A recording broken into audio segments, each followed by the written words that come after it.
So you know how when you're walking up to someone and you're going through that Rolodex in your mind and you're checking to see, are we on a hugging basis or not? And if we are on a hugging basis, you know, what level of hug are we cleared for? Is it, you know, full frontal, or are we only cleared for side hip, you know, kind of hip to hip, one arm kind of thing? And then for me in particular, you know, I got to size up the situation, right? Because I'm a little on the short side. And if they're taller than me, well, you know, everyone's taller than me.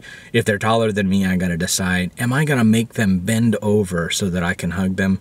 Or am I going to climb up this bad boy and hang from their neck?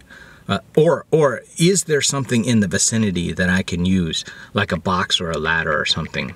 So if you see me walking up to you and I got a glazed look in my eye, or if it looks like I'm doing math calculations, just know that in your very immediate future could very well be a hug administered by me.